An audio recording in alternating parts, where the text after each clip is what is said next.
custom streaming services going out, and hopefully we're recording and recording and recording. Alrighty. Not live yet on the YouTubes. Do we have a backup recording going Recording on in progress. There it is. All right. There it is. Always have a Oh, backup. we are live. Okay, Ladies we're and live. gentlemen. All right. Here we go. In 3, 2. All right, everybody. Monday, February 16th, 2026. Lots of news. He's at Alex. I'm at Jason. This is Twist. We have a breaking news story that dropped Sunday. OpenClaw getting bought by the evil empire. OpenAI. Sam Altman has bought OpenClaw. Here we are in AD 24 or AO 24. 24 days after we started talking about the incredible open source project OpenClaw, and it's already been purchased. We're going to talk all about what that means and handicap it. Alex, you decided to bring some great guests on today for our Monday show of Twist. Who do we got?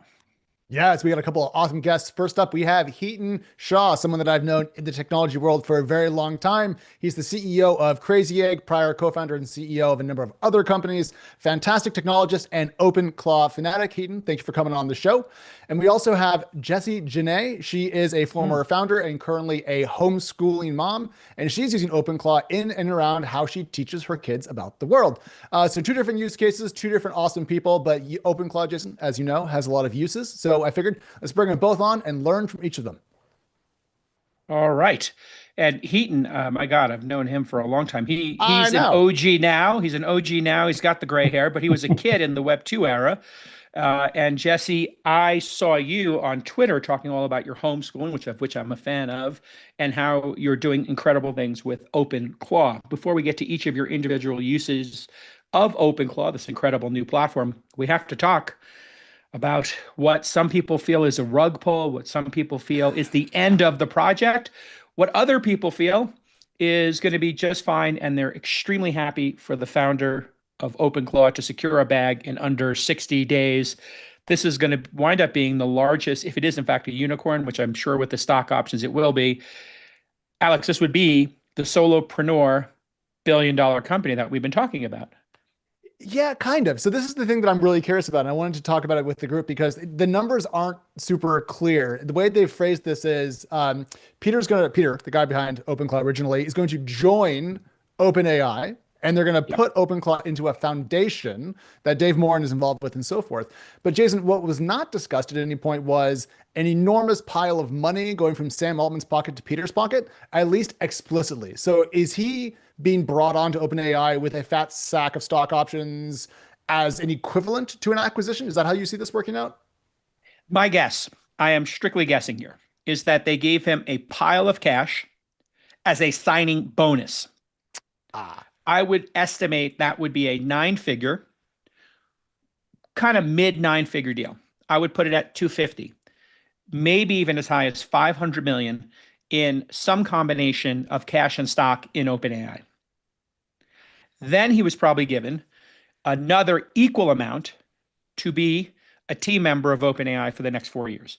I would then put the deal at 250 plus 500, 500 plus 500, something in that zone, because he could have easily raised $50 million at a $300, $400, $500 million valuation, perhaps even $1 billion valuation from investors. So what OpenAI had to beat was 100 million from Sequoia, Andreessen, GC, any number of firms would have given him 100 million, plus maybe bought 100 million of his shares at a, let's call it $1 billion post, a $2 billion post, because this is such a phenomenon. It is the highest ramping ever GitHub project. Yeah. Therefore, you have to beat market. I'm going to guess what Peter did, and he will tell us over time, and he's interacted with me a bunch over the weekend and in my threads, because I had told him and I had DM'd him, like, don't do it, don't do it, don't do it. You're the chosen one. This is the chosen project. Do not sell to Sam Altman. Don't do it. Look at Sam Altman's history. Look at what he did to Elon. Look at his co-founders leaving. Look at him almost getting fired. Just look at that track record. Look at the YC track record. And this is nothing against Sam Altman. We're friendly, and we've known each other for over 20 years. But he's a cutthroat guy. He's known as a deal maker. Doesn't surprise me that he got this deal because he's from the Zuckerberg school. I've said this over and over again. He is as sharp as a blade gets. He is the greatest deal maker of this generation, I believe, or will become. All right. The So we have greatest two deal maker founders of our with us. generation. Yeah. We have two founders with us. I'm curious, first of all, first reactions to the deal. And do you guys agree with Jason's framing about the financials here? Let's do Heaton and then Jesse. Something had to happen. If you look at all the open source sort of projects that are out there, it's better when they're supported. So, that's kind of my current take. Someone was going to support it. It just happened really fast. And so there's a lot of news and drama about it. And of course, lots of opinions. I don't have any except I'm here to use the technology to the maximum benefit I can get and contribute as much as possible. Yeah. Jesse? I think as a user, I hope the product just actually keeps getting better and better. I think obviously there's a little irony, like we've got OpenClaw and we've got OpenAI, and maybe they're not so open. Hopefully OpenClaw continues to be an amazing open source project. We'll see. All right. So Jason, you were talking about how you were worried, this is the chosen app, don't sell it to Sam. The foundation model, there's a lot of open source foundations out there, kind of a tried and true method. Do you think that it's going to be a good setup for OpenClaw to persist and keep improving over time? Or is this more of a sop to keep people happy as OpenAI tries to get all the juice from the particular lemon? Okay, I'm going to give you the most optimistic take, and I'm going to give you the most cynical, worst case scenario. Give you both. Which one do you want first, Alex? I want the cynical sad, or you want the best? No, cynical Great. first and then good after that. Yeah.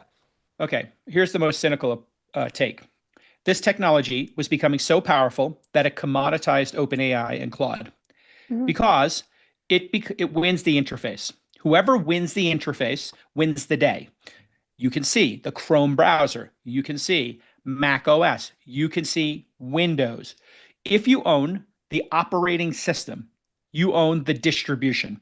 It was becoming very clear that the front door for using AI had switched from ChatGPT chat room to now people using OpenClaw. Anybody using OpenClaw stopped going to Claude, XAI, Gemini. You just stop going there and you interact with your agent, and your agent goes and interfaces them, which commoditizes them. We know it commoditizes them because the discussion in under 10 days became, in our organization, how do we get the maximum number of tokens for the lowest possible price? And everybody, and I'm sure Jesse, I see her nodding, and Heaton will all agree that you become a token junkie when you start using this. And you say, I have to get a Mac Studio because I want to run Kimi, or I want to run, DeepSeek. So that is the most cynical take. So what would you do if a most cynical person in the world, the most cutthroat person in the world, let's call him Zuckerberg, what would Zuck do? What would Microsoft do? What would Gates do? These are the two litmus test, most cutthroat. What they would do is they would sabotage that interface and make a better one inside their product. What are they going to do with OpenClaw? They're going to let it chug along, but then they're going to use Peter and his big brain. They're going to rebuild this product inside of OpenAI. And instead of going to OpenClaw and doing all this, chores and tedious work to set it up, they're going to make it one click and give it to their billion users because they have distribution in order to preserve their distribution. And then whatever innovations, the safest, most innovative, easiest version, the most easiest version will be the default interface on ChatGPT within 6 to 12 months. In other words, in ChatGPT, you're not going to get a chat interface and ask a question to pick a model. You're going to get a persona, and the persona is now going to operate, and they will flip the default, and it will start with two buttons, your assistant's name or ChatGPT. Which would you like to use? And then at some point, they flip the default. That's the most cynical take. Why and then is they that leave cynical? it to That Dave sounds- Morin. That sounds awesome. What you're describing sounds awesome to me. I'm struggling to find the cynicism here. Because it won't be open source anymore. And it will lock in all your data and take every innovation and privacy you have and give it to OpenAI. So every single thing Jesse is doing, we're going to hear about her project in a moment, every single thing Jesse is doing with homeschooling will be owned by Sam Altman in Well, ChatGPT. Jesse's gonna have local models. Like, don't you Go ahead, think that Jesse. that's what they're? Isn't that probably what they're scared of, right? So, like, if you're willing, and I understand that, like, we're on a bleeding edge here, but if you're willing to, get your friends over here going, then I think I saw you're 5. willing. Yeah, yeah. Was that 5 I'm Mac like, Minis? I'm really, they're outnumbering the children. But if you're willing to do that, then you're probably willing to figure out how to do local models, and that must be scary. So that's the scary, because if you're chewing tokens and you're telling your agents like, okay, chew less tokens, get more optimized. I've got a nightly build every night where they're like figuring that out like together as like a group. Then they're gonna say like, they're gonna be like, we need a Mac Studio right away, Jesse. Like that's, you wake up to that news.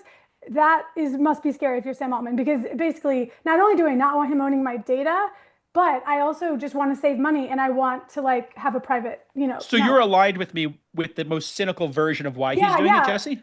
Yes, I'm aligned with you. I think that there will be folks leading the charge, and I would put myself in this bucket to like not to even if that future is like ahead of us, that there's going to be these alternative paths to going local and and like keeping your privacy. And that's really important, especially when I think about like my children's entire education being like sitting on a Mac Mini or something. But I understand consumers like ease, but I think they also like saving money, and local models are going to start being such a delta. So I don't know. I don't know how that's going to pan out. We're going to get back to the model thing, but I want to hear the other side of Jason's argument. Jason, what's the non-cynical take here? Here's the most non-cynical take.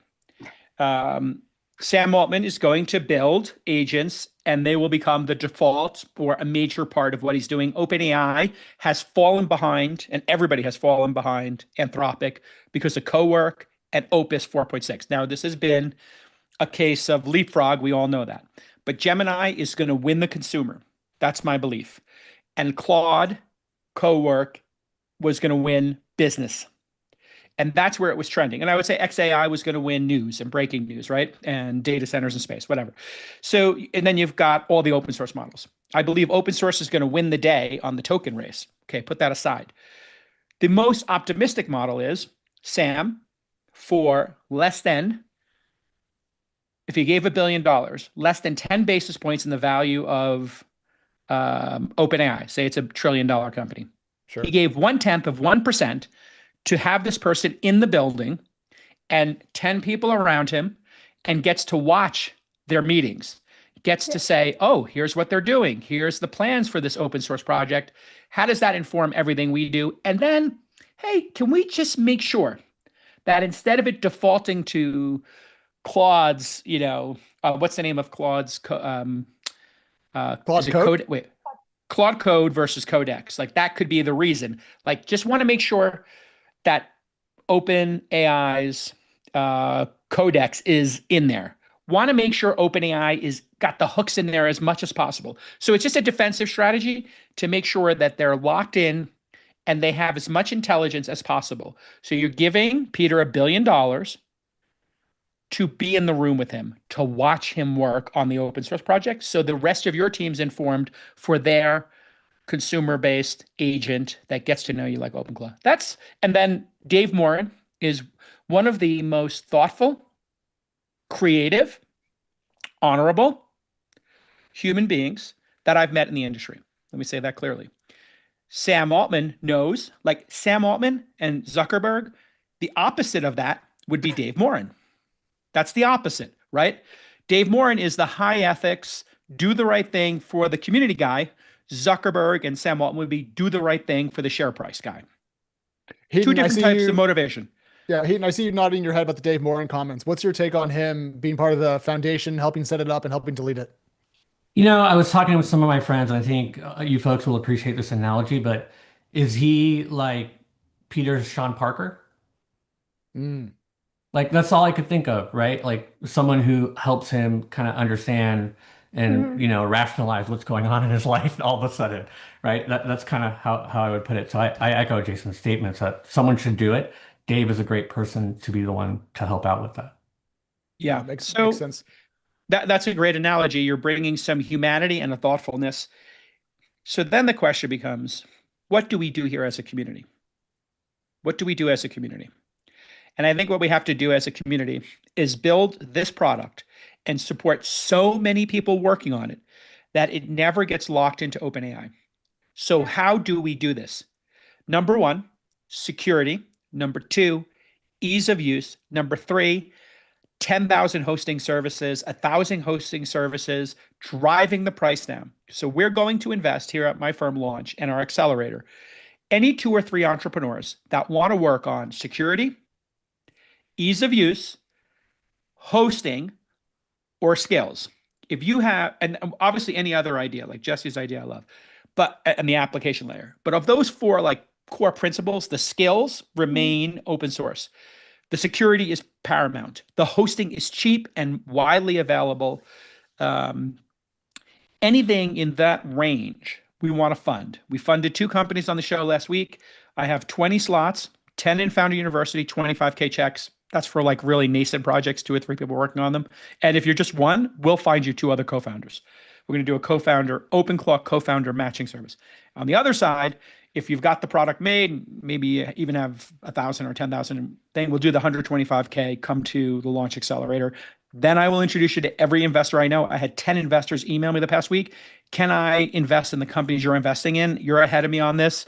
Just tell me what to put money in. Literally had like one of the highest profiles who just said, I'll match every investment you make blindly, Jake Howe. I trust your judgment. So we're going to put all of our energy into OpenClaw for the next year.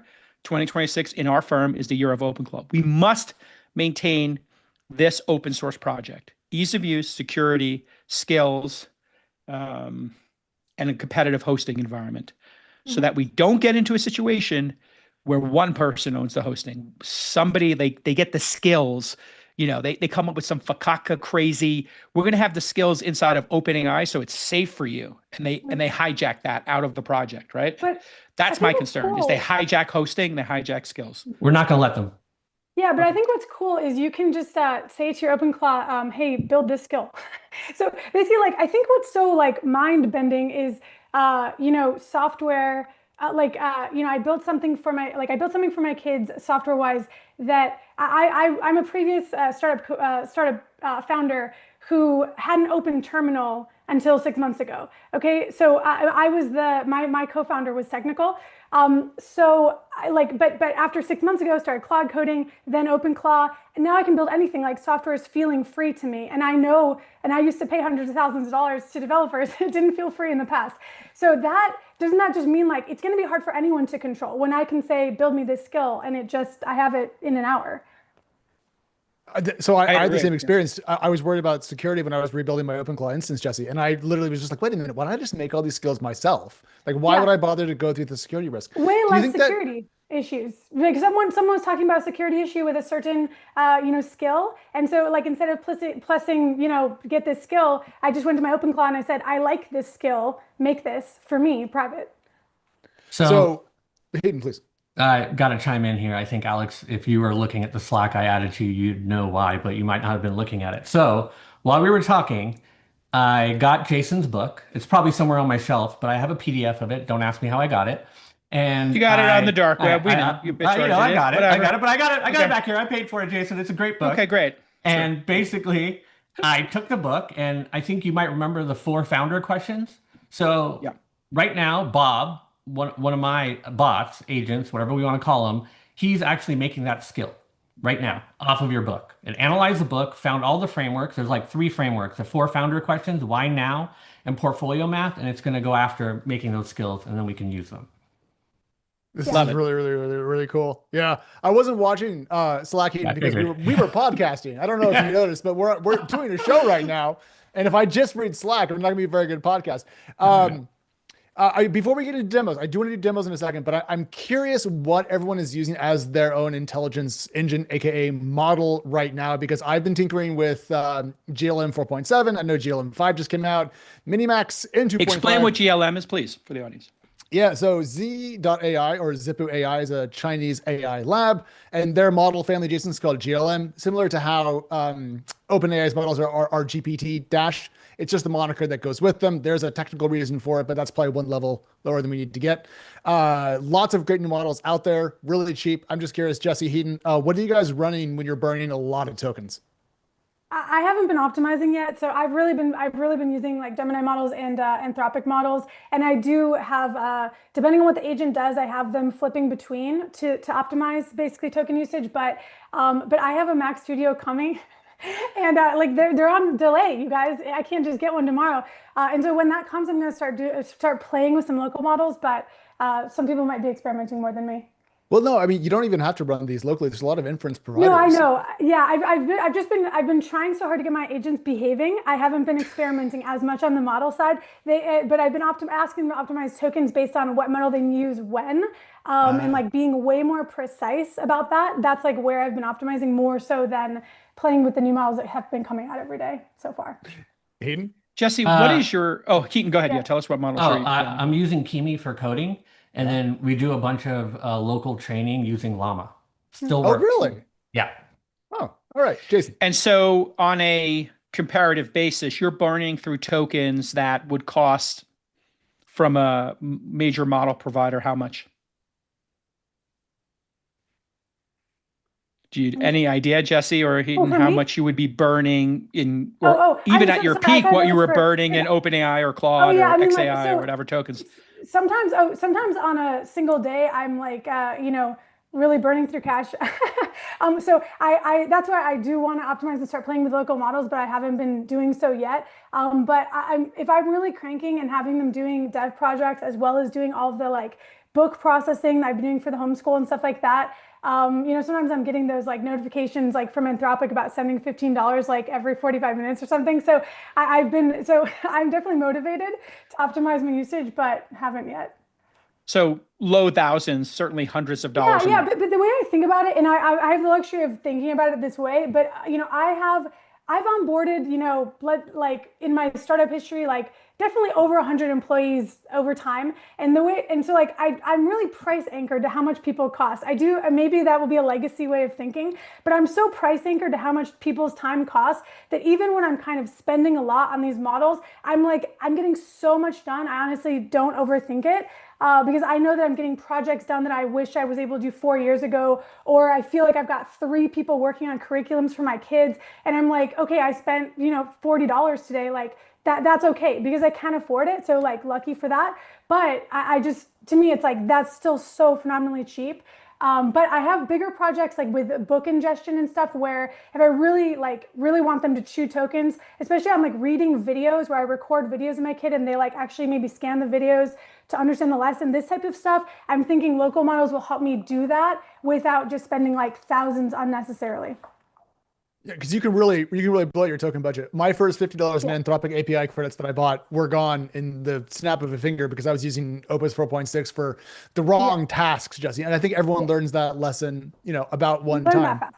Yeah. So I've been thinking about like what to share, and there's a lot of things I've been doing over the last, what is it now, 20 days or so since this thing came out, and throwing them in a bunch of Slack. So I have about 10 or 15 of these bots running with OpenClaw. The best analogy I've come to explain this to people is if with ChatGPT or Claude you get a car, with Mhm. OpenClaw you get a car and the mechanic built in. And so taking that analogy, basically you can extract it out or abstract it out to everything that I do. So what I do with models is we have it set up both locally and have an OpenClaw agent dedicated to this, where we're actually taking the workloads we have and automatically running evals on them. So evaluations where we're evaluating the AI. The AI is evaluating the AI on those jobs in order to get to a spot where it can be either efficient or the right quality for what we're looking for. And so this is like an automated system that you would run if you were building an AI product. Now with just a bunch of prompting, I can run that loop. And so we're getting new data all the time. All right, we're almost to 1,000 people watching live on YouTube, thousands listening live on X. We're going to take your questions. If you're on YouTube, give us a thumbs up. That's what breaks the algorithm and gets everybody into the show. We're sitting here in the year of our replicant AO22. It's AO22 in the year of our replicant gods AO after OpenClaw 2. Let's get the number of thumbs up on YouTube right now to 100. Thank you. Okay. And Alex, we have a pause for the cause while I take a sip. All right, sounds good. Jesse, one thing I really appreciate about you is that you are a founder and now you are, in a sense, a kind of content creator, perhaps on the indie side. And if anyone wants to replicate your success, one thing they can do is go to circle.so. If they're building any kind of community-oriented business, Circle is perfect for them. You know, just making videos, maybe not enough. Maybe you need a website to send people to, get everyone together in one place. If that is you, Circle is something you should check out. And Twist listeners can get $1,000 off Circle's Plus plan by going to circle.so/twist. That's circle.so/twist. Jason, you're a big Circle fan. I'm a big Circle fan. We love them and thank them for sponsoring the show. Yes, thank you for making the show even better. We've now up to, I think we're up to 9 full-time people working on our podcast, including This Week in Startups, All In, and This Week in AI. So we use Circle, just so you know, for Founder University. And if you would like to join Founder University, the next cohort is focused on OpenClaw startups. So we're just called an audible. The next cohort is going to be 200 people working on OpenClaw. It's going to be the most vibrant community building stuff in real time in the 12-week program. We introduce you to potential co-founders. You don't even need to be incorporated. You just need to be building. Email openclaw@launch.co. Just tell us in plain English who you are, what you're building, what's your vision. Who are you? What are you building? What's your vision? That's it. Just keep it simple. We don't need to go through a big form. And then my team will set up a meeting with you. We'll do a quick introductory meeting. We're going to give 10 people on the way in $25K to help them incorporate. You get JCal as your first investor in your company if you want it. That's optional. And then if you want to come to the Launch Accelerator, separate, when we read your email, we'll tell you if you're a fit for that. It's a little more competitive. 10 people, 125. So I think that's like $1.5 million just in the next 2 weeks going out to OpenClaw. Startups. We broke 100 thumbs up on YouTube. Now I want to see 200. And I want to ask everybody who's in that chat room, tell us if you're using OpenClaw and what you're doing with it. We'll give you a shout out on the live show. And to my team, do a survey in there. You can do surveys. So you can do a survey. Hey, are you using OpenClaw? Yes, no, etc. Okay. I think at this point in the show, Jesse, I was wondering if you could show us, maybe Alex, we could ask Jesse to show us what she's building because it's really cool. Yeah, Jesse's been doing a lot of awesome work. And one thing that really kind of caught my eye, Jason, was this video tool that she made as a way to kind of curate YouTube for her children's educational purposes, all using an agent. So Jesse, take us through it. Yeah, so let me share screen real quick. So I don't know if any other parents, I mean, it sounds stupid to even say, I know other parents suffer from this. Basically, there's amazing content on YouTube, but when you turn on YouTube, the app, it's defaulting to shorts, it's defaulting to slop. Your little kids especially get tricked by the AI cover art and they like click on a video and it's actually junk. So I've actually wanted to build this for years. And this is what I'm saying. As a previous founder, like software used to be expensive. Now I can just chat on my phone with my OpenClaw, who's using Claude Code and Codex and stuff. And I built this. So effectively, I can choose what I call streams. And we love like engineering videos, science videos, camping and stuff. And I can subscribe to these streams. My OpenClaw, one of them, because I've got a few set up, one of them is based on what I select on streams. It's actually going through and finding and pointing my app at videos that fit that content stream. So this is not static content. I did not select all the videos myself like some kind of playlist. My OpenClaw is like based on what I want my kids to watch, selecting streams. And then I built, so then I can do that interface in here, but then I have the app, which I can use with my kids on TV. I got it actually set up on my TV, which is like another, it like took a little bit more work, but they can just click and videos pop up to play. And all they can do is advance to the next video or pause. They can't get out of that interface. So the slop is gone, okay? Slop is over. But I've been wanting to build this for years, and finally I can, because I can't even sit at my computer for more than 20 minutes at a time with like 4 little kids. But I'm literally just, I coded this on my phone with OpenClaw because I can't even sit down. So this is an app or a website right now? This is an app. So this is just private to me. I'm not here pumping it up. This I will pay you $100 a month for this app immediately. Okay. And I want you to curate it into feeds. This is for my family right now. I need to make sure I don't run afoul of any other things I did with YouTube and stuff to make sure other people could use this app. But all right, I'll join your pod. I'm going to join your pod and I trust you. No, It's my kind of my 10-year-olds are free as- on YouTube constantly. You identified the problem, which is slop. right. Kids are like these navigators to find the stuff, and the algorithm pulls it into it. And that's what I really want them to do is when I give them documentaries or creative stuff, they love it. But Right. the algorithm is so powerful that it will pull them to, two girls doing a makeup tutorial or, It's Disney slop. princesses smoking cigarettes. I know. And YouTube Shorts is pretty much trash. YouTube Kids, I feel like is actually like a junk product. I don't know if that offends anyone, but it's like you go on there and it's supposed to give you these parental controls, but the content's not good.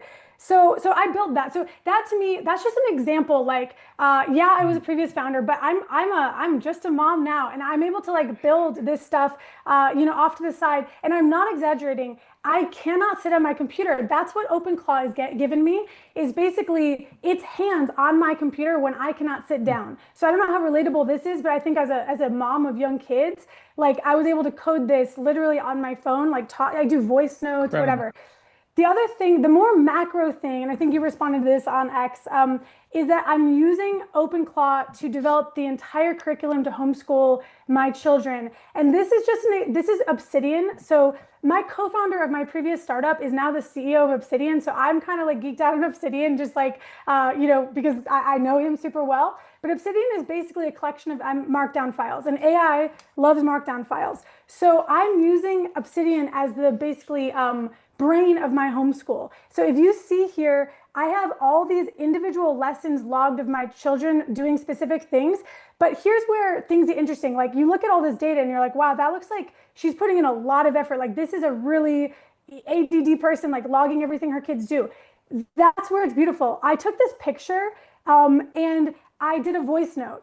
My kids did color theory today. They did a color wheel, blah, blah, blah, blah. My OpenClaw writes this entire lesson log and logs it. Love I it. don't touch the computer to do this, okay?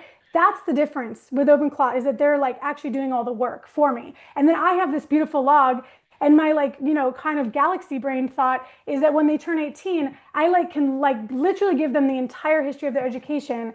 And on a daily basis, I can ask OpenClaw like, okay, tell me what Ford did last week. We need to plan lessons for him this week, because I can't even remember, right? Because I'm running around with my head cut off. This is what teachers always talk about. I need more time to lesson plan. I want to do more time with the kids. I want to do less administrative. I want to be in less meetings.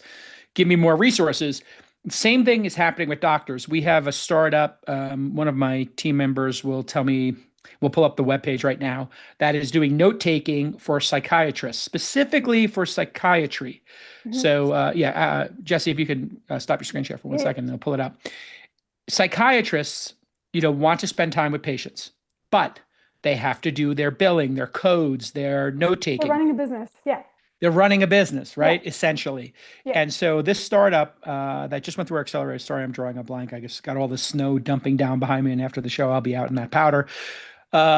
We desperately needed a snowstorm here in the in America. So this company, Next Visit, which we'll show on the screen here, they report that doctors were getting back like 10% of their time. Now they're reporting doctors are getting back a third of their time. And the notes are better. Right. And so that's what you're experiencing. Here's Next Visit. So it's just medical note taking, but man, it is done so well. Nextvisit.ai if you want to see it. Okay. Jesse, I love what you're doing. It's a business. You're a mom. Yeah. I think there's like 3 ways to go with this as a business. I'm enamored with what you're doing, the passion, the focus. Yeah. I mean, are we doing this or not? I mean, I think you got a business here. The fact that in one generation we went from about 1% of kids homeschooled to about 6%, like it's a personal passion of mine that more parents feel empowered to homeschool, because I think the education quality is incredible. There's obviously lots of cool alternatives like Alpha and everything as well. But anyway, so I'm passionate about sharing. That's why I started sharing. Okay, I'm not an influencer like type personality as my main thing, but I decided I've got to share this because my mind has been so blown by what I'm able to achieve with my kids. Like I feel like I've 10x'd myself at least with OpenClaw, that I was like, I must at least share. I'm going to start with sharing. Okay, that's my only promise. From there, maybe there's some businesses, but I think we can get homeschooling past 10% of kids within another few years from now. I'm passionate about that. Maybe there's a business in there too. Okay, I am a crazy risk taker. I will give you I'll invite you to our accelerator, give you 125K just to pursue your muse for the next year. If it doesn't work out and you burn the 125K, I don't care. I like to take risk. If it's a 1 in 10, a 1 in 20 chance, I am okay with long odds. Just let it percolate. You don't have to give me an answer right now, although that's great for ratings. But I'll give you the 125K. And what that'll allow you to do is hire a second person who you love, I can trust. already afford my own Mac Studio, Jason. Okay. No, I'm not. I'm talking about a human. I'm rich. A human, I don't need you. Gotcha.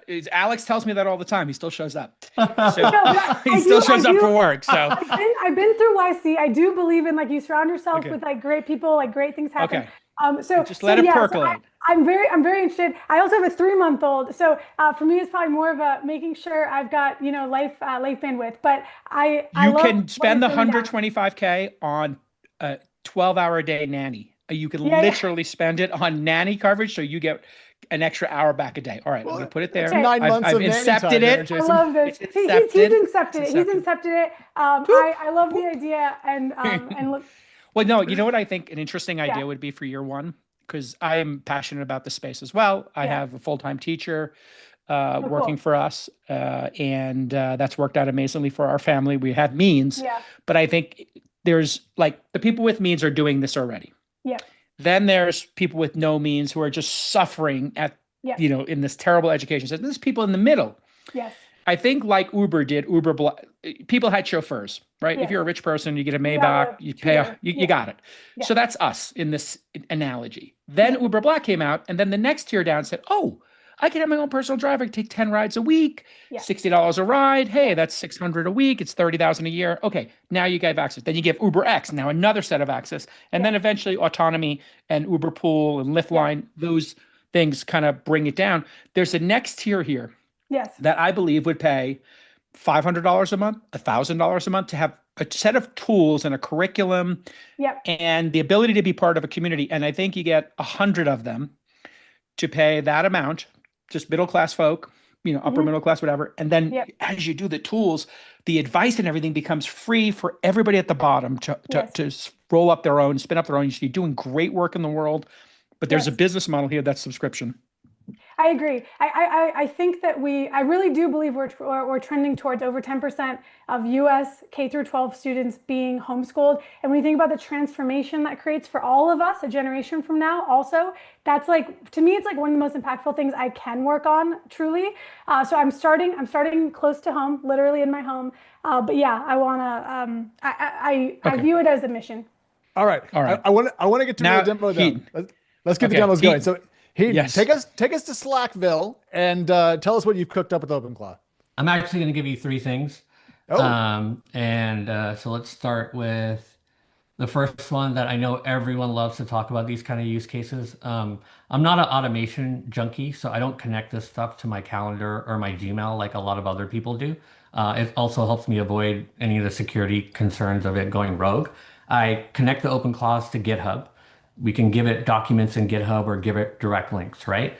But one of the main use cases that people go after is what I'm going to show you in this channel. So I started asking it what I was doing, but basically a couple of days ago, I basically built a contact database for one of the products I'm building. It's a competitive intelligence tool, and usually that's like product marketing and those areas of a business that worry about it. You can imagine why I'm building it. I think those tools, they're just, in the last 20 years, I've been wanting to build something like this, but now the access to information is so easy. So I decided, okay, let me just give it my LinkedIn contacts. My business partner is going to put hers in there. I gave it my Gmail contacts and for 2 of my email accounts. And then I basically had it make a database, score it, prioritize it, tier it up, and basically be able to tell me who I should be outreaching to. A lot of people go to like automation and go send the automated emails. There's already even been public kind of screw ups on that where the Cal.com founder said unsubscribe to the Beehive folks. I don't know if you folks have seen this. It was kind of a lot of drama, but it was because of automation. He said unsubscribe to a Beehive email from the Beehive people, not a Beehive newsletter. And it was automatic and it was his agent. So I don't go for that. But what I do want to go for is this kind of work would have taken me finding tools, paying for tools. Maybe they'll work because LinkedIn doesn't like giving any tool the data. But instead, I'm able to do this here. And the most powerful thing is that now I can take this and go give it to another bot. So I've already ran this 3 or 4 times. We run it at Crazy Egg now, same kind of thing. This does our outreach by basically finding the people, organizing it. We can give it more context. I mean, you can just keep going, right? So that's you've one. actually built here the personal CRM that everyone has talked about, Jason, since I first started paying attention to venture. I feel like personal CRM has always been the white whale of everyone who's really busy. And I did it in like Yeah. 30 minutes. And I could keep running it. And so, they talk about replacing software and all that. I just want the outcome. I'm not even thinking about that. And I can get the outcome by treating it as a mechanic and a car. So here, I just asked the mechanic, what are improvements you can make? And it just gave me all the improvements right here, right? All these key improvements, email enrichment, stale data, whatever it's got. Then I said, give me a detailed plan, research this and give me a detailed plan for each one. So for email enrichment, obviously I have to use an API or something. It's telling me which one I can use and what my options are. It even phased it out for me. I can have it build any of these. And I'm not using anything special. This is basically OpenClaw plugged into Slack with a good enough account at ChatGPT account, Amazing. or Claude account, and I can do this. So that's one use case. Awesome. Okay. Keep going. I'm gonna give my second one. So second one, I know a lot of people have shown like control panels and stuff like that. This is a completely different business. Both of these are newer ones that I can share stuff from. We've got a lot of stuff going on. So this looks like an interface, got a file explorer, a memory search. It's like a OpenClaw interface. Here's the thing. Today is the first time I logged into it. We've been running this thing this is my first instance. It's called Otis. We've been running it for like 20 days or something like that, 15 days, whatever, really early within a few days, we set this one up. This one actually also has a local NVIDIA 5090 sitting there with the engineer who works on it. Again, not super fancy, still got Claude and all that stuff. We have OpenRouter hooked up. But the thing is, everything you see here that I'm going to show you, I'm only going to show you like the skills area and maybe one other area. It built it. It keeps improving it. We never even log into it because I don't really like interfaces anymore, but that's a longer story. And So it's you all built done a through Shah. dashboard. Yeah. Yeah. But it built it. This- We don't even use it. It I built just, its own dashboard. This Yeah. is literally what happened with Oliver on our team, who's now the producer of This Week in AI, our new podcast coming. He had it build his own dashboard, his Leon, his replicant, and it built it. And now we have an interface to look at the scales. And then we're telling it with, I don't know if you know Matt Van Horn's last 30 days. yeah, that thing's Every cool. every Saturday, I'm having it go out on Saturday at noon and saying, go research everything about thumbnails. And every Sunday I say, go research everything about titles for podcasts, et cetera. Tell us the best practices, give us examples, tell us who's talking about it. And it found a video that was out in the last 30 days from somebody who had worked for Mr. Beast, who explained Mr. Beast's philosophy. Now, we've There heard you his go. philosophy before, but it was something recent. And I said, just keep adding this to your memory and skills. Create a Notion page or a Google Doc with every week what you learn. And then every week it's going to get better. You compare that, Jesse, to a human being, where a human being is just not capable, in my experience, of having that level of discipline. And if they are, they become Mark Knopfler of Dire Straits and become the greatest guitarist of all time, or they become, Quentin Tarantino and they make the greatest, films of all time or whatever. That level of obsession to be able to every week to get better at your craft is for impresarios. But it's now the default, Jesse, in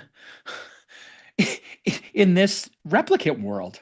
I like, yes. And you also, I've managed a lot of people. I try to treat the replicants, as you're calling them, like I would people. Like, I'm not rude, but I'm far more direct. I don't have to worry that someone had a bad day and they're actually all teary because their boyfriend broke up with them. I don't have to do that kind of management anymore. So I can just be direct. I'm not rude, but I'm direct. Hiten said something that I think is really interesting, which is that UIs are kind of dead, right? I don't know if I don't want to speak for you, but like maybe taking it to another level, are UIs dead? Like, because if 6 months ago, I was trying to Claude code an app for my homeschool, like an app that I could click into and use on my phone. Then when OpenClaw launched, I'm like, why? There's no app. Like, we're in an appless world. I don't actually want an app, right? I don't want an icon. I don't want to click into something. I have, I want my husband to log lessons too. I don't want to make him get an app. Apps are like, there's no more apps. Like, there's no more UI I need. I just like, he just needs to be able to chat with the the replicant, and so do I. So that just means UI is like, what's the future of that? I mean, there'll be some like niche ones, but it's crazy. Like that's a crazy shift. Yeah, this is like a directory for everything we've done. So you go here and like you can see the skill builder I wrote, but like look how big it is. Because we've been iterating the crap out of the skill builder so we can build a really awesome skills off anything. All our research is here. I can click into one of them and it's got the entire document. Where are of you research, running? Are and you this on is are all- you on your own machine, or is this in a cloud? This is in the cloud. I exclusively run them in the cloud for these things, but for training and bigger model jobs, I'll run them locally because I just think we do have security issues with it, and Yeah. there's no reason. There's a way you can contain that, and that's the whole point. And those All are all right, I just .md wanna- files, right? You're Yep. like a whole .md. I clicked on my first article that had a copy in .md at the top, and I was like, yes, we're all connected now. Explain what that means to neophytes. Yeah, in our Markdown files. So Markdown files have existed forever. Like really light structure, text-based structure. They're brilliant for AIs reading them. Like AI also loves to read. They can really quickly scan, really quickly understand. You can do linking between them with a tool. That's why I use Obsidian, frankly, is because it can link between and create an organization for them. But a file structure that exists, file format that existed forever, but now it's especially relevant because humans can read markdown files because they have nice formatting, and AIs can. So we've reached the like file type that we both want, right? So I clicked on an article. I'm not sure who, because I'd love to credit them, and they have installed a copy in .md at the top of their articles that they're writing, and I was like, this person gets me. I copied it because I'm not going to read it. Okay, I'm holding a baby. I click the button, copy in .md. Give it to my replicant. They read it. I say, make me a podcast. I listen to it, and then now we're cooking. You know. All right. I want to take a second and recognize the amazing YouTube live audience. 1,000 people watching live over at YouTube. 216 thumbs up. We're going to give, for every 100 thumbs up we get, we're going to give a applaud pin. It's my favorite pin. I'm not wearing it right now, but I wear it when I'm skiing. I double click it. I tell it what I need to get done. And it is my personal note taker, the applaud pin. I gave one away at 200, and we'll give one away at 300, one away at 400. If we get to 500 thumbs up, I'm going to give something ridiculous away. But that's like a massive stretch goal. So let's see if we get to 300 or 400. I'm pandering to the live audience. Okay. Whew. Alex, what else is on the docket here? Great job, everybody. Well, first of all, Hiten just threw something in called the website to Markdown. Explain what this does. You can take any website and basically get this markdown format that Jesse was talking about, and then just give it to an AI. So, like if you're really messing around with ChatGPT and things like that, and it's not getting to the web page, you can just literally just click that, Awesome. and then it'll just download it in that format. Okay, wait a second. So website to Markdown. You go to a website. Let's say there was a website, it was somebody's Substack. It was Alex's Substack for Cautious Optimism. You then go to it. You say, just download the whole McGill. It won't take the whole website. It'll just take a page at a time, the way it works. But then it just makes it easy to get that data in whatever place. So it's you a want. scraper as a Chrome tool that converts each page. So if I was a paid subscriber for but $100 a year, why wouldn't you subscribe to Cautious Optimism? Get Alex's thoughts. You could take his entire opus and then say, I want Alex's thoughts in my memory for my bot because I'm a technology analyst at a venture just firm. an easy way to get like Yeah. there's better ways to do that now where you can just tell it to go crawl a website, like our OpenClaw bots. If they have web search API like Brave connected, plus they have web fetch, they can go get pages and crawl entire sites. Like Jason, like the other thing I wanted to show you folks, this was number 3. I had 3, right? Is basically how I think Alex, you were going to ask me about this, so we might as well go here, right?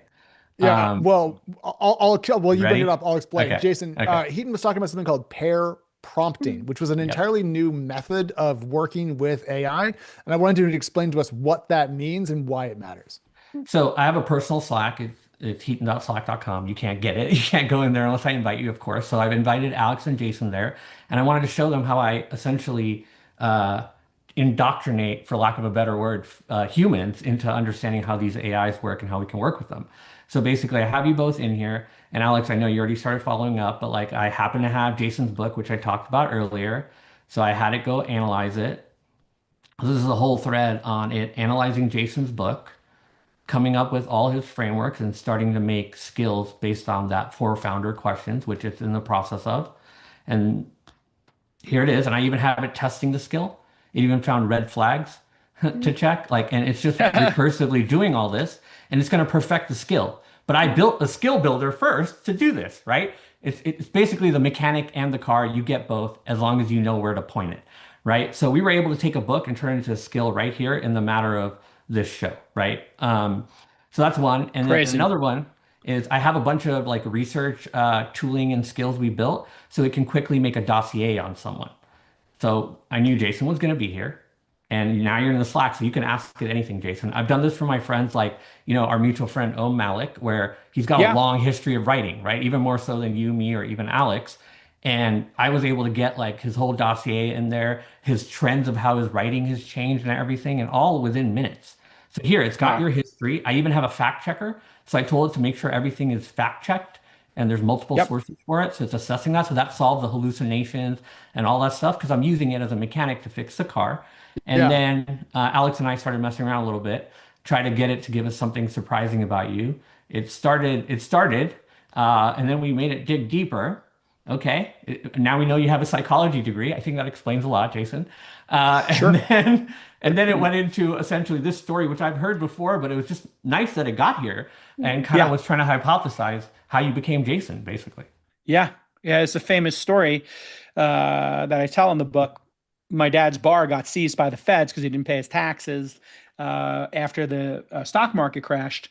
And so I had to figure out how to pay for school. And I basically wouldn't take no for an answer. And I tell some of those resilient stories of just getting knocked on my ass, a dozen times in my life and getting up 13 times. And just, how doggedness and resiliency are the key features of success, which my friends are always apt to point out to me. All right. Hiten, can you stop sharing for a minute? We're gonna do one last question, which I think is really pertinent to everyone who's both listening to this now and also on the feed later on. Cognitive overload. One thing I love about OpenClaw is I can do so much. One problem with OpenClaw is that I can literally do so much.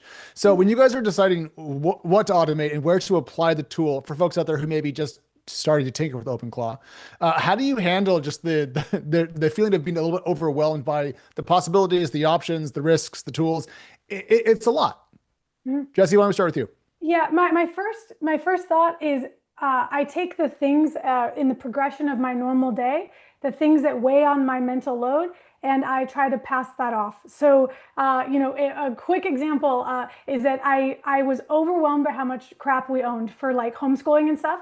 And I was overwhelmed by pulling out, like what to pull out. So one day I realized that I took a bunch of photos, gave them to my OpenClaw, and it made an inventory. And so then it tells me what to put out. But I think that this is a way of answering like, it works for me. So I think people are having this anxiety of it not working. I'm a JOMO person instead of a FOMO person. So this is helpful for me, my mindset, because yes, there's times when my OpenClaw is not working, but I don't freak out about that. But I go through my day, anytime I hit a slow moment where my mental load is like max, I give that job to my OpenClaw and try to automate it. All right, Hiten, really briefly, same thing to you. Just give me the 2 bullet point version of handling cognitive overload in the era of OpenClaw. I just try to pick and choose. It's a whack-a-mole problem, right? Like whatever the thing is that's coming up. Oh, contact database. I need to contact more PMMs for my competitive intelligence tool. Great. How can this thing help me get there 100 times faster? And every time it seems to do that. So once you get in the habit, it's just like using ChatGPT. Yeah. Okay. We've got a vibrant live audience on YouTube, over 1,000 people, 300 thumbs up. So we're going to give away another Claude pin. If we get to 400, we'll give another Claude pin. And if we hit the stretch goal of 500 thumbs up, I'm going to do something ridiculous. I'm apt to do something ridiculous, but we did a poll, 147 respondents, and just search for This Week in Startups in YouTube. We go live Monday, Wednesday, Friday, typically, unless I'm on the road. And hit the subscribe button and then the bell, you get an alert. And then we're building a community over there, and we're going to pound OpenClaw into submission. I was first on Bitcoin in 2010, 2011. I had the 2 of the 3 top developers on the program. And then I talked about it every 60 days. Never going to do that again. When a big trend comes on, I'm going to pound it into submission here on Twist. And we're going to do that with OpenClaw because this thing is going to change the world. Okay. So the poll though, Jason, 55% of people are using OpenClaw, which means 39% according to this are not so far. So guys, come on, you're literally watching like the OpenClaw hour. Get on it. Get to work. There's no excuse I to be mean, behind. well, Jesse, I think you went to YC. I think this project appeals to entrepreneurs for a number of interesting reasons. I have my own thoughts on why an entrepreneur becomes obsessed with this so predictably. Why, Jesse, do entrepreneurs get so consistently, so predictably addicted to OpenClaw in your mind? Because we as founders, we always thought we could do it all, and now we can. It's like a Bingo. megalomania, okay? Like I thought I could do everyone's job a little bit better. I'm just being a jerk, but now I can. I also have worked with some amazing people. I'm being facetious a little bit, but I now I can extend myself like infinitely. Crazy. That is exactly it. Hiten, what do you think? Why so predictably, Matt Mullenweg, you, me, Alex, everybody saw this, started playing with it, and said, I can't stop. Why, Hiten? Why is this? Agency.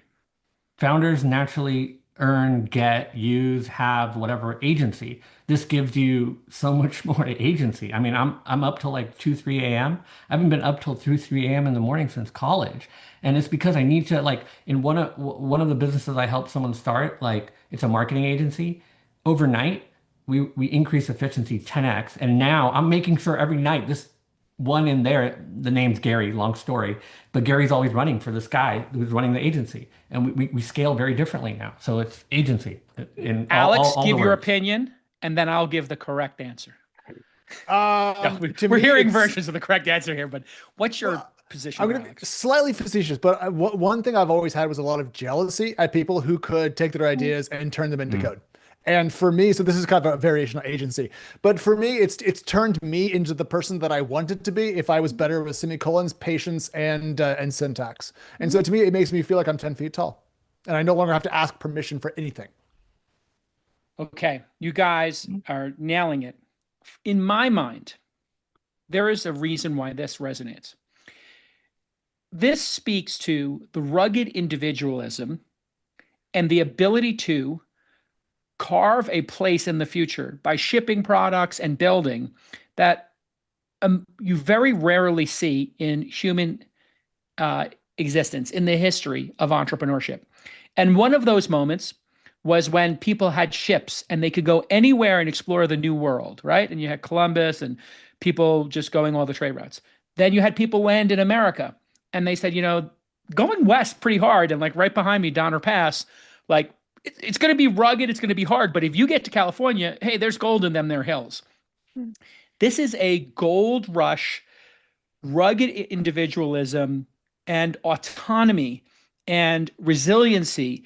If you're willing to play with the tools, if you're willing to go through the Donner Pass and you time it right, you might be the first to the promised land. You might get there first, and you might be able to build something and stake your claim in this new world. The same way mobile, cloud, the internet itself, when dial-up modems came out, when the PC revolution came out. I remember when people got PCs, they had this agency that if you could embrace this technology, you would be so far ahead of the average human. If you understood the internet, like I did in college in 1988 when I saw BitNet and ARPANET, and it was like, whoa, if you were one of the few people who knew what that was, you were infinitely ahead of everybody else. If you knew broadband, if you knew mobile apps, you were infinitely ahead. And that's what this really represents, is an open, blue ocean, Wild West, rugged individual. Go claim, stake a claim, folks. Go get this technology and stake a claim. That's what I believe is going on here at its best. But yeah, I mean, it's just amazing. I think you guys also summed it up amazingly. And anytime an entrepreneur starts playing with it, they become addicted. If you're not a member of our YouTube community, just go and type "This Week in Startups," and you can go to "This Week in Startups," hit the subscribe button, hit the thumbs up. We're at 379 likes. In 21 more thumbs up, I will announce the 500 thumbs up prize. Okay? Well, it's bigger than the 3 applaud pins. We can gen that number, Jason, just by not going offline. We can just keep going until we reach it if you want. Or should we set a time? Should we set a time bound on how long we can go before? Gotta happen in the next 10 minutes, okay? Okay. But let's take a couple of. Do we have questions from our audience? We have questions from our audience. Yeah, we do. We're gonna start with one. And I'm gonna really kind of butcher this name. Sorry to Jumanjbutt, maybe. They have a very basic question. They want us to explain what an agent is to normal people. Now, we've talked a lot about agents here, but I think maybe going back to basics, just for the folks out there who are not, former YC founders, Jesse, might be the right thing to do. So when you talk to people outside of the tech world, trying to explain what you're up to, define agent for them. So for me, especially when I'm talking about OpenClaw, but agent in general, the ability for AI to take the wheel of that car that Hiten has been talking about, take the wheel and actually take successive actions. So instead of every little action being prompted by me, it has a mission, it has a role, maybe in the context of an employee role, and it takes many actions. It can think, it can continue past what I have exactly prompted it to do. As it relates to OpenClaw, that agent also isn't just doing successive actions, but it is using a computer. This is really important to understand. It is on a computer, whether that's virtual or a physical computer, and it is using the computer. It can access files. It can do things that you would traditionally do with your hands on a computer. That is why people are freaking out about OpenClaw. One reason. So I'll leave it at that, but that's what I would tell a non-technical friend. I think that was fantastic. Anyone, do you want to add to that, or should let's we move do another on to the next question? queue? Yeah, let's get more questions. That's good. More questions. That's great. It was a All perfect right. answer. The audience was also very curious about agent orchestration. Hiten, you talked about the number of agents you have up and running. Best practices for how to get them to play nicely with one another. Do they ever conflict, and how do you avoid, basically burning unnecessary tokens? I think people think that it's all about agent orchestration when I look at it more like an agent can do a lot of things and it can spawn sub agents. And so if you already take that paradigm, you're already in kind of the constraint of a single agent running all these other agents or running these sub processes or whatever. So that's really helpful. I have been doing some experiments in what you're talking about. So one thing, if you're kind of on the nerdier side, is basically a shared GitHub.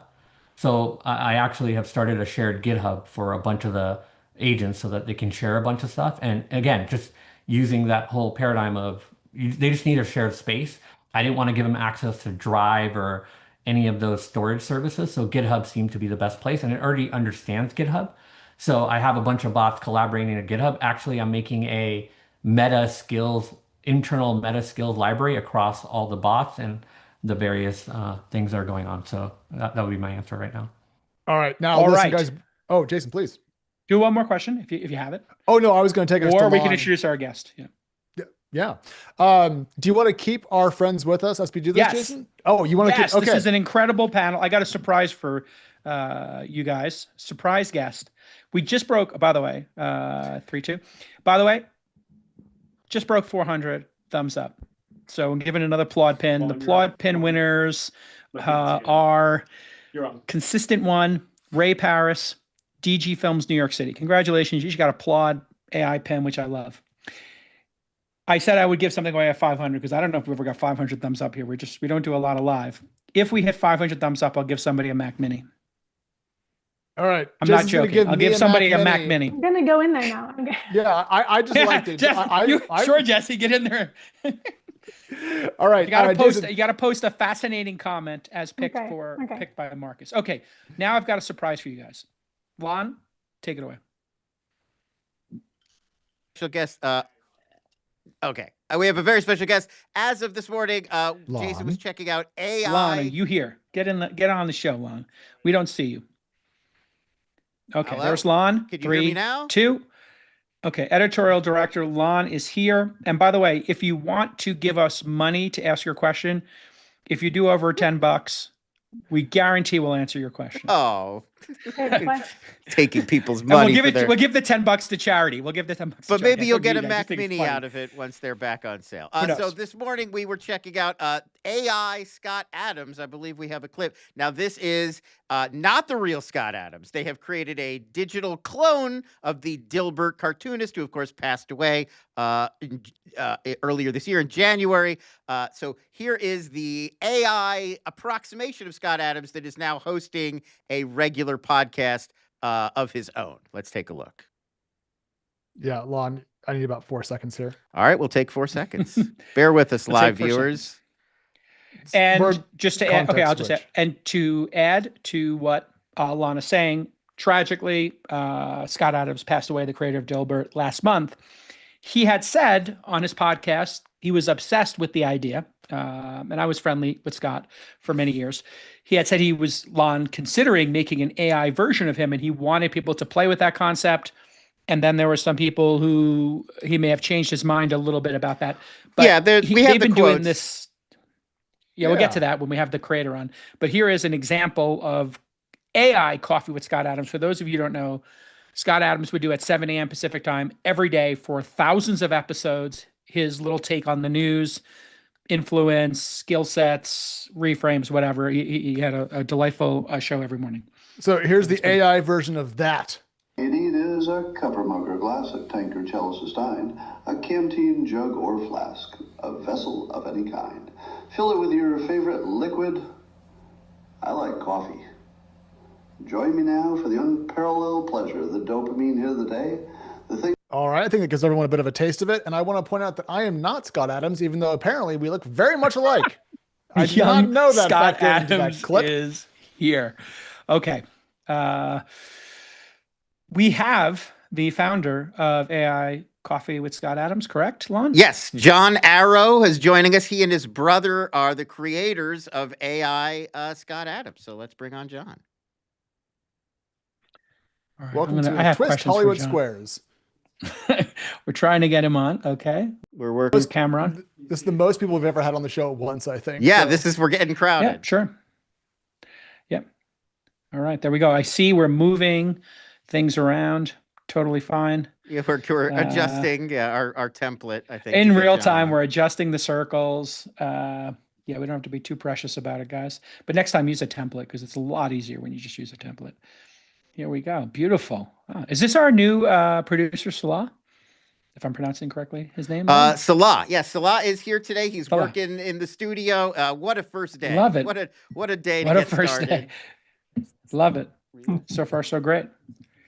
I cannot All see right. Mr. Arrow. I'm being Okay. told that John should turn his camera on. John, can you turn your it's camera saying on you need- for us, please? It's saying I need. Can you all hear me? It's saying We I can need. hear Yes. you. Okay. There we They go. need our permission. Okay. Here we All go. right. It looks in. Here we are. There we go. Hello, John. Thanks for joining us. Hey. All right. Hey, John. John, tell us why you created AI with Scott Adams. I'm assuming you were a fan of Coffee with Scott Adams? I appreciate you asking that question. I mean, it's something that really nobody has asked about the story. I literally grew up, my bedtime stories at night were Scott Adams, Dilbert cartoons. My parents would read them to me. So I was a fan from a very early age and kind of identified with that. And then when he started putting out his books, I kind of reconnected with him around the COVID time and started listening to his podcast very frequently. So, I know there's people that were bigger fans than me by far, but I think I got a lot of value out of it. And like many people, I heard him say it's so important after I'm gone. I want to become an AI. This is how I can get to immortality. I heard him say it time and time again. And then after his death, I went and reviewed that again and decided, look, this is something that I can do, my brother and I can do to be useful. And that's exactly what we did. And it's brought, I know, a lot of people a lot of joy and comfort during this period. And it's something that's really been a lot of fun. How many days have you done it? And then what is the technique for the content? Because Scott had a very specific content format. He would do this simultaneous step at the beginning. He would say, oh, you need a cup or a mug or glass. Everybody would do it together. It created like a bonding experience. He would talk about the news. He would do reframes for people, just psychologically how you view the world.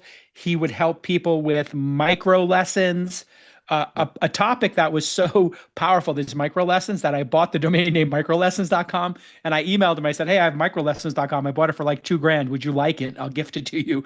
And he's like, no, go for it, Jake. I was like, I don't know why I'm buying it. I just love that term. So how do you make the content? Are you writing a script? Are you having AI write the script? How does it come together? Because it seemed like it's very in line with what Scott would have done.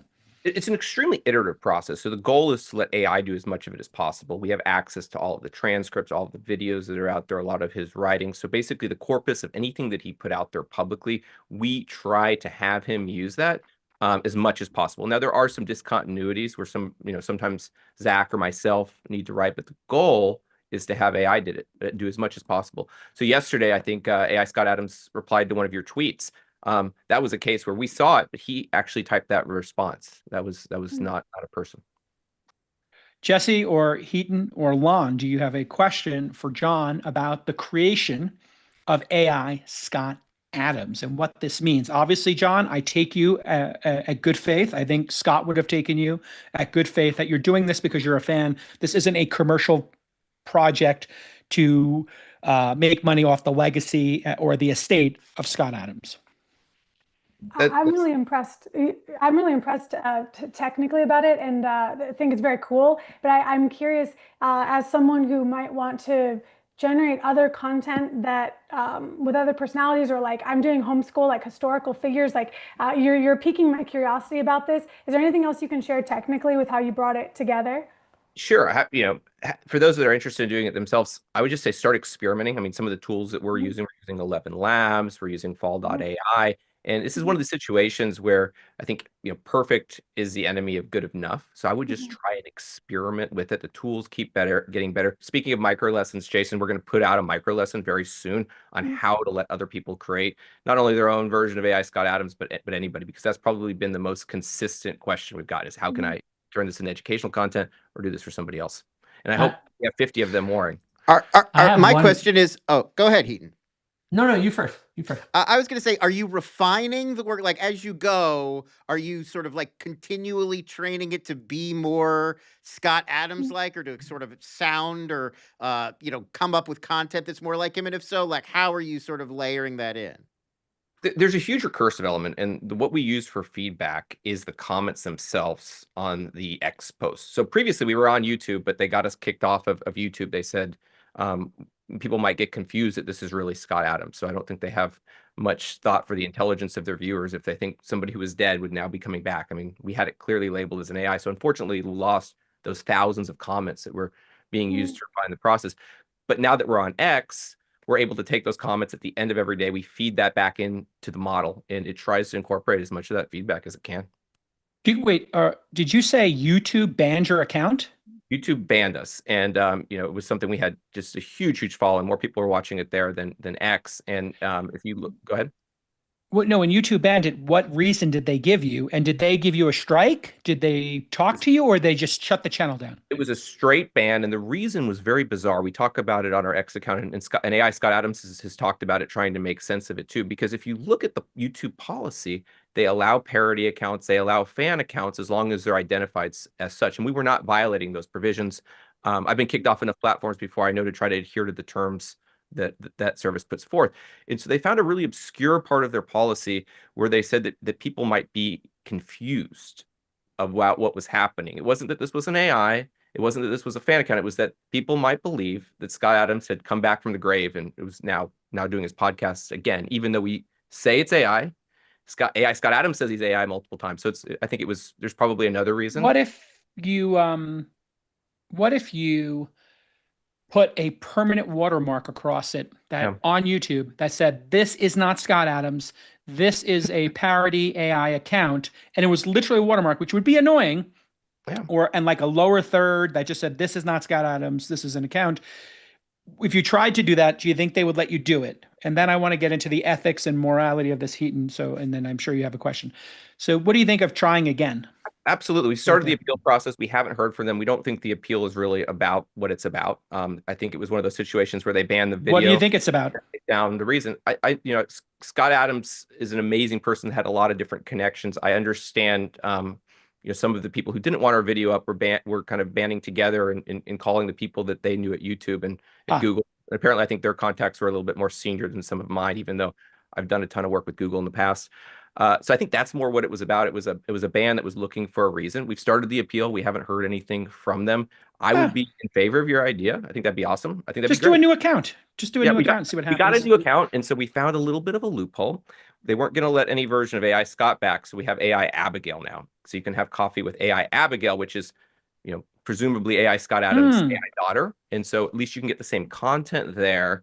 It's not going to be in Scott's likeness, but we just launched that, and it's a pretty small following now. We had our main mode of distribution was YouTube until they pulled the plug on us. So hopefully we'll build that. Hiten, I just had a quick question. Yeah. How long did it take you from start to when you felt like it was good enough to share? That's a great question. So my brother Zach is the one who did a lot of the rendering on all of that. And we went through several iterations where it went from kind of just embarrassing. I would say kind of the first, call it 5 to 10 hours that we spent on it. And then, spent a few weeks tinkering. And then we got it to a point where, look, it wasn't perfect. But if you watch any of the conventional Coffee with Scott Adams episodes, there were always mic issues, there were always printer issues, technical glitches. So I think it's kind of very similar to what he had. And it makes it maybe even more real. But I guarantee you we're not intentionally causing the problems that you see. We're trying to work those out. That's really cool. People seem to be really mad at you though, John. There's a lot of commentary on X, people being kind of cross about this. I know Scott Adams said he wanted this to happen, but he may have gone back and forth a little bit depending on who you ask. So has the estate reached out to you? Have there been any kind of formal commentary from them? So, we've heard from literally thousands of people that love what we're doing. We've heard from literally thousands of people that don't love what we're doing. My message is filled with hate and love every day. My DMs.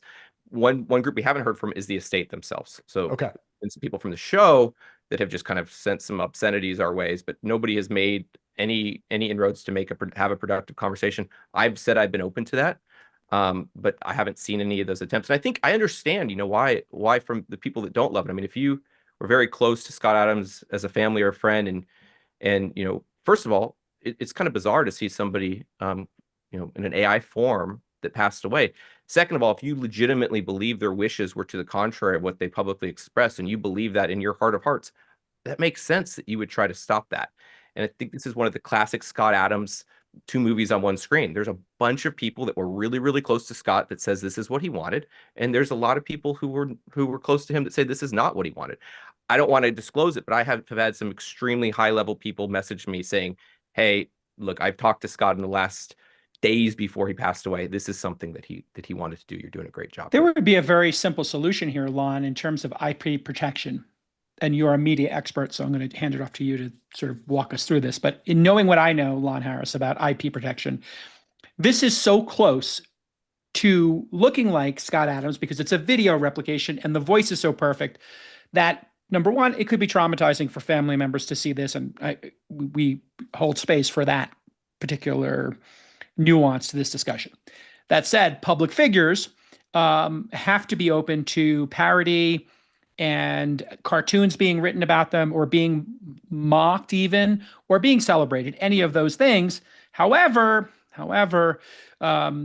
this is a particularly gray area. If this was done as a puppet, just to pick one, or a cartoon, Lon, this would not be as big of an issue, do you think? And how do you, Lon, parse this on a moral and ethical basis? Yeah, I mean, I think it comes down to the realism. I can't speak for YouTube and why they did what they did or what their real motive is here. But I think the idea that a person who may not know that Scott Adams died in January, who is just flipping around, this is lifelike and realistic enough that it might cause confusion. And usually the rule with parody is that it has to be obvious that this is not true. Like any person who may not have insider knowledge of that situation or whatever would be like, oh, they're clearly joking. So if it was animated, if it was with a puppet, if it was very comic and over the top, you immediately would be like, oh, okay, this counts as parody. No reasonable person would watch this.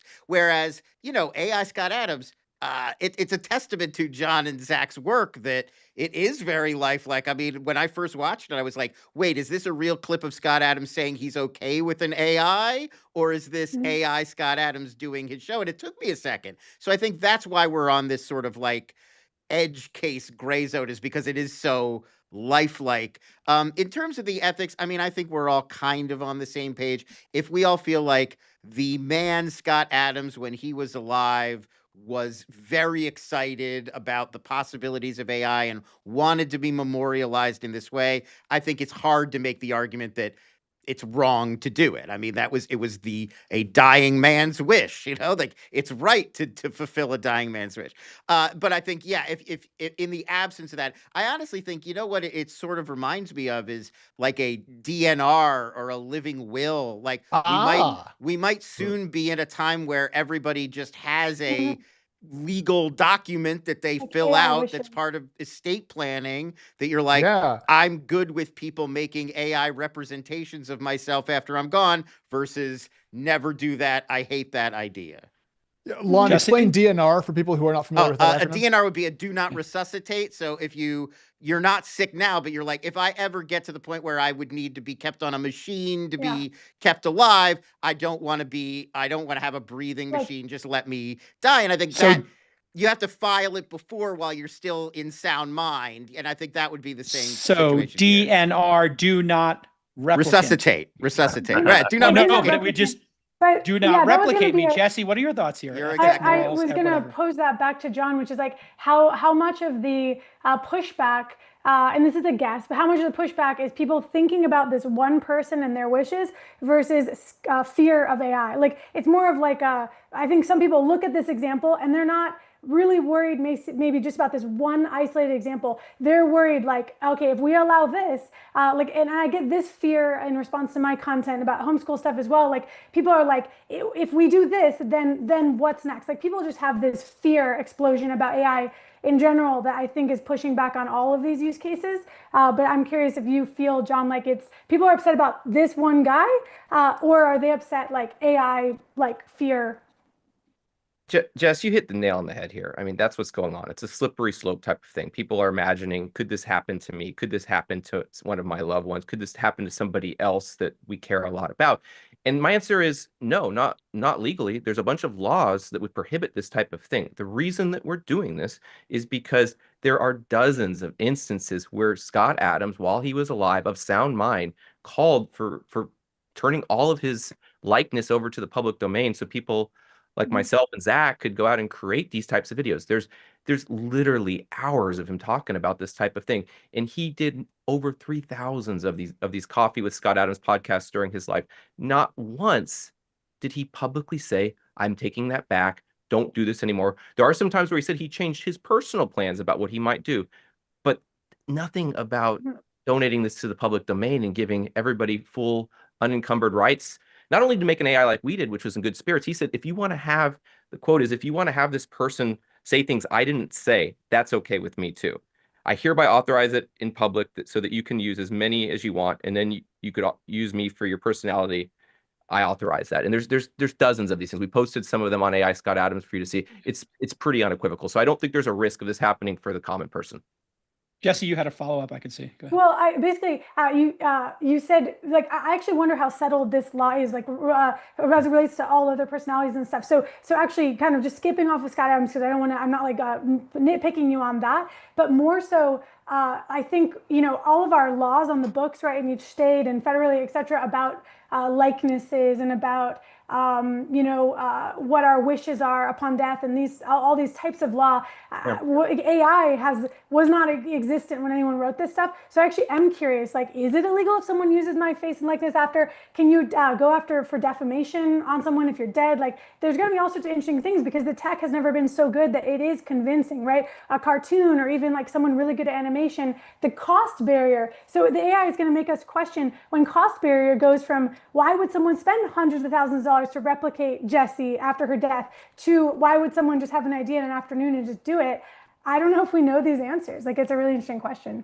I wonder if the market's going to answer that for us, because if there's a lot of demand for this sort of thing, if AI Coffee with Scott Adams goes super viral and people love it, I think it's going to change how we think about it from a demand perspective. Jason, sorry. Yeah. John, do you want to address that? And I actually can address some of the legal issues having been through this personally. Forward to that. I mean, I've been involved in a lot of litigation over my years. I'm sure you've been involved in more, and so would love to hear that thought, because hopefully this video is not an exhibit A in the original petition that sends. But Yeah. you go for it. No.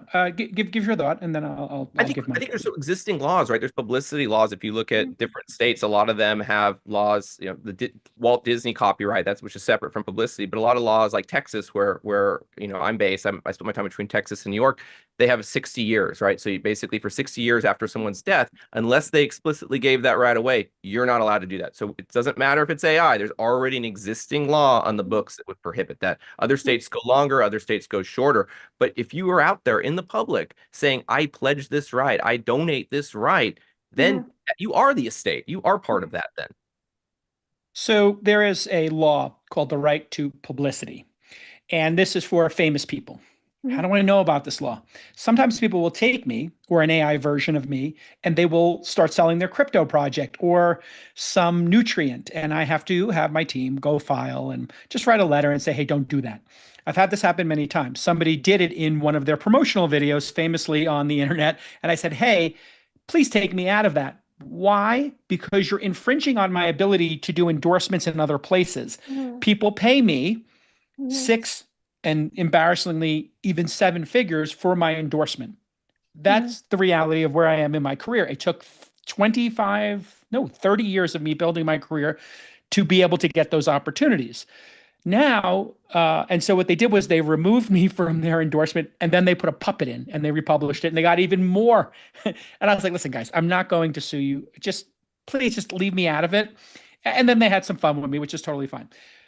This right is done on a state-by-state level. It's not done at the federal level. And the reason this exists is because you don't want commercial exploitation. And the people who have passed away or are alive have a business in this. So the estate of Elvis has a massive licensing business, and they will come down on you just like Mickey Mouse, but Mickey Mouse is a fictional character. You know, for a real character like Elvis, you basically get 75, 100 years from the time of death to exploit that person's IP. Okay. You can't use it for confusing people, etc. But there is a protected area. Editorial use, like a documentary. You can make a documentary about Scott Adams right now without permission, or Elvis. Artistic use. You could make an entire album of songs as a tribute to Scott Adams and his work. You could do any type of news reporting. And if somebody happened to be, like, if you had a picture of me in the background of a photo, you know, at a demo day, and there were 20 of us there, you don't have to pay for that. But that's why when, like, Steve Jobs did his famous ad about the Misfits and everything, each of those people in that commercial use had to be approved. So when he said the artist, the Misfits, and they show Bob Dylan or the Beatles or Einstein, whoever's under 100 years old that has an estate, you do it. So here's what's going to happen, I predict, with John and Scott Adams. You'll either move to an editorially protected area that doesn't infringe on the actual family's ability to do that, which would be making it more artistic, making sure it's non-commercial, and making sure it doesn't confuse the users, and you will then be protected. Or you'll have a heart-to-heart with the family and say, hey, we're going to make Abigail. And Abigail is an inspiration based on Scott's work, and she's the female version who brings the Gaia to Scott Adams' work. And it'd be like super cool because it's an interpretation, it's artistic, etc. Or you'll sit down, break bread with the family, and the family will give you a license to it. And they'll say, under these circumstances and these tools, we don't want you to do anything adult or inappropriate or racist or this or that.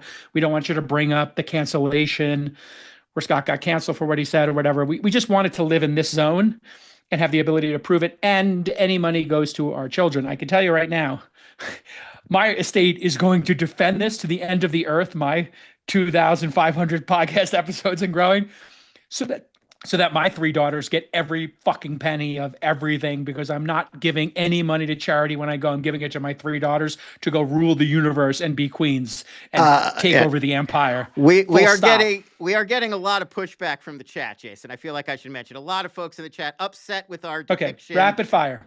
So at Dr. Davis 62, Scott Adams spent the last year explaining on air that he would not create an AI Scott Adams because he did not feel that the tech was up to the task. Lido Opa, the age of the AI agent is akin to ethical slavery. Another Dr. Davis, he did not want to be memorialized this way and said so on his podcast. He looked at the tech and felt that it would misrepresent him. So, John, do you want to respond to these people who feel like Scott was clear at the end of his career that he didn't actually want an AI clone? End of his life. Yeah, absolutely. First, let me respond to what Jason said. I'm with you, Jason, and I would love to have that type of conversation. There's been no attempt to have it. Any of my attempts to have it have kind of fallen on deaf ears. So I'd love to have that conversation. Second of all, the question I would pose for everybody that kind of is in line with those comments is, if you're somebody who wants to pledge your existence so that people can make AIs out of you, how do you do it? Because Scott Adams tried dozens of times and said, this is what I want. This is what I want. And despite some of those comments, there is not one video segment of him revoking it or saying, look, don't do this anymore. I know I said this over and over and over again. I pledge my likeness, everything about me, to the public domain. Go out there and make AIs. That's what he said. There's many videos of him saying that. No videos of him not saying that. So Okay, how would somebody go out and even do that? I mean, that's the question I would pose for everybody else, because I signed up, if I die, hopefully I'm immortal, but if I die, I'm signed up to go to Alcor, where I'm frozen out in, I think it's in Scottsdale, and it's kind of a scary thing. If people love and care about you, they might decide, no, John doesn't really want that, right?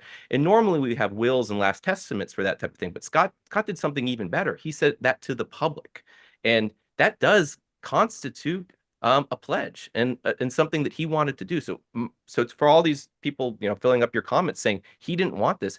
This sounds a lot like mind reading to me. And it's something that Scott Adams warned against. Don't try to predict what other people want. Go by what their words are. All the corpsicles are in Arizona? Why would we put all the frozen people in the hottest part of the United States? I think it's less. It must be like they have earthquakes. Like, I mean, Arizona is made for this. I think it must have to do with some laws. I got to think it has to do with laws as well. Anyway,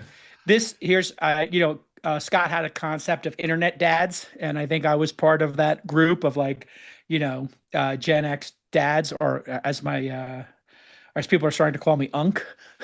I guess that's like a way of saying boomer. They call me Unk. Say that, yeah. Yeah, they're calling me Unk now. I think Hiten, you're going to get into the Unk category pretty soon. Lon, you're there. So here's what Unk says. I'm going to give as the chairman of the interwebs, I'm going to give my what is it when a judge gives their statement, Lon? Their ruling. Verdict? Ruling. I'm going to give my ruling. Here's my ruling. My ruling is Scott would have loved this. Scott would have loved it.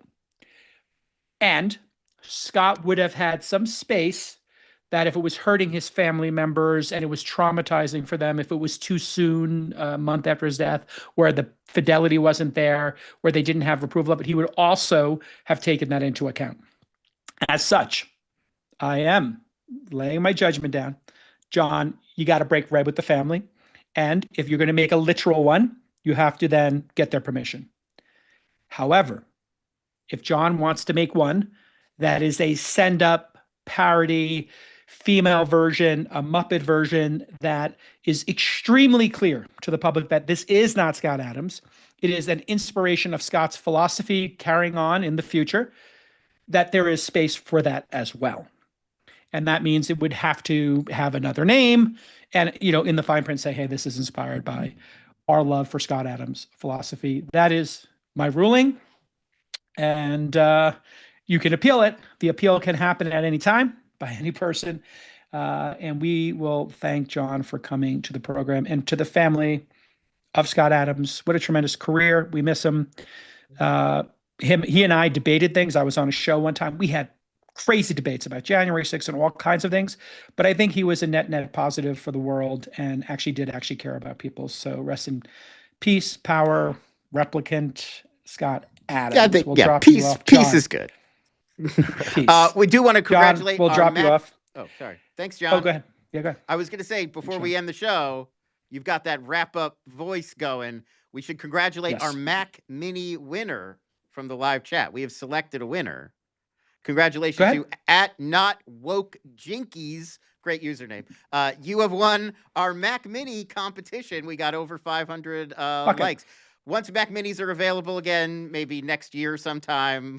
Well, you know what? Whatever the base level Mac Mini is, we'll just send you. I was about to say. No, I'm not playing any games for Mac's memory. No. Jake Collins We're is getting way you a above that. cluster of 6 Mac Studios. Exactly, no, just we're like not. Jesse. Yeah, you're not doing Jesse's plan. No. But I got Jesse on the hook. I accepted that 125K check you poo. You're a star, Jesse. Thanks for coming, Heaton. John, I thank had you so much for. fun. Yeah. Here's what I want to do as well. You could just give people, in the case of the Mac Mini, you just give them a gift card because it'll be under 600 taxable. We'll just make it like $5.99. It's like a Don't I think give it will fall don't under give the away prize our law. secrets live on the air. What if there's CPAs? Just watching? send them a gift card. And if they Apple gift card, if they wind up We'll buying send it. Mac, We'll figure it out. AirPods, it's up to them. Okay, we promised we'd answer lightning round those 4 questions people had from me. Jesse, Heaton, John, you could drop off. We will see you on the next episode. Well done, well done. Plenty in the show notes about those great guests we had. All right, rapid fire. Alex, read the first question from the pay. People put up $20 or something like that. Just keep an eye on however much money we net from these, and we're going to give them to charity, and we'll pick a good charity. But give me those rapid fire, Alex. All right. First up from Bradford. What's the first role startups should use agents to automate? By the way, launch application submitted. Okay. What's the first? One more time. Role startups should use agents to automate. Essentially, pick a role. Where do you start? Yeah. Super easy.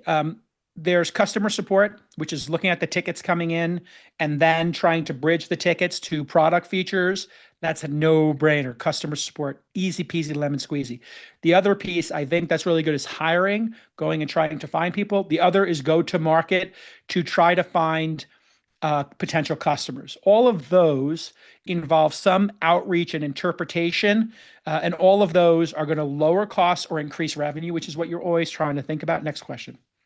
From Adam F-77, how do you ensure personal security while using OpenClaw? Meaning, how do you know all of your personal info is safe? I think the answer is you don't.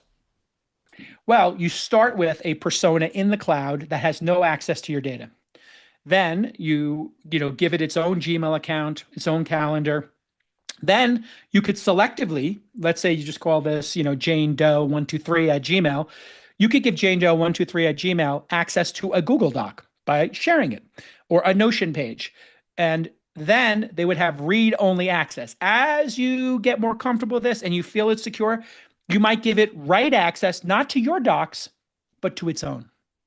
So you just step by step, brick by brick, give it more access. Read-only saves you all problems unless you're read-onlying your bank statements or you're read-onlying something else. Then you can also train it to not talk to anybody but you and to not share any information outside of one location. So you tell it, hey, I only want you to talk to me on this specific Slack channel. No other communications with anybody, including me, outside of the Slack channel. Now this idea of like injecting attack goes away. If somebody emails Jane Doe 123 at Gmail, it's been trained to not respond to that. Right. And you can just say, never send emails. You can read emails only. And there are third-party tools where you could say all the emails coming in go into a database, etc. Okay, let's take another question. From @MannyV_Soul, how do you see OpenClaw being adopted by private equity? This fixed the AI revenue, data moat, and system of record for SaaS.